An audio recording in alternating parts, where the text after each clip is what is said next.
Hi అండి. నేను doctor Madhavi. Sugar patients రెగ్యులర్‌గా చేసుకునే బ్లడ్ టెస్ట్‌లో షుగర్ టెస్ట్‌తో పాటు 6 నెలలకొకసారి కొలెస్ట్రాల్ టెస్ట్ అనేది చేసుకోవడం చాలా ఇంపార్టెంట్. ఎందుకంటే షుగర్ పేషెంట్స్‌కి డయాబెటిస్ వల్ల గుండెకి రిస్క్ ఉంటుంది డెఫినిట్‌గా. లాంగ్ రన్‌లో షుగర్ ఎక్కువ సంవత్సరాలు ఉండేటప్పటి వల్ల డయాబెటిస్ వల్ల హార్ట్ ప్రాబ్లమ్స్ రావడం అనేది చాలా కామన్. సో, షుగర్‌తో పాటు గుండెకి ఇంకొక రిస్క్ ఫ్యాక్టర్ ఏంటంటే కొలెస్ట్రాల్ లెవెల్స్. కొలెస్ట్రాల్ అనగానే అందరూ టోటల్ కొలెస్ట్రాల్ ఒక్కటే చూసుకుంటూ ఉంటారు. నో. కొలెస్ట్రాల్‌లో మన బాడీలో రకాలుంటాయి.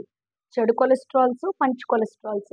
లిపిడ్ ప్రొఫైల్ కనుక మీరు చేయించుకున్నట్లయితే అందులో కింద రకరకాల పారామీటర్స్ కనిపిస్తాయి. హెచ్‌డీఎల్ కొలెస్ట్రాల్, ఎల్‌డీఎల్ కొలెస్ట్రాల్, ట్రైగ్లిజరైడ్స్, వీఎల్‌డీఎల్ ఇలా మీకు రకరకాల పారామీటర్స్ కనిపిస్తాయి. ఇందులో ఒక్కొక్క దానికి ఒక్కొక్క ఇంపార్టెన్స్ ఉంటుంది. ఎల్‌డీఎల్ కొలెస్ట్రాల్, ట్రైగ్లిజరైడ్స్ అనేవి అంత గుండెకి ఆరోగ్యపరంగా మంచివి కాదు. హెచ్‌డీఎల్ కొలెస్ట్రాల్ అనేది మంచి కొలెస్ట్రాల్. అది ఎక్కువ శాతం ఉండాలి. ఎల్‌డీఎల్ కొలెస్ట్రాల్, ట్రైగ్లిజరైడ్స్ ఉండాల్సిన నార్మల్ రేంజ్ కంటే తక్కువ ఉండాలి. అలా ఉంటే కనుక మనకి గుండెకి రిస్క్ ఫ్యాక్టర్ అనేది తగ్గుతుంది.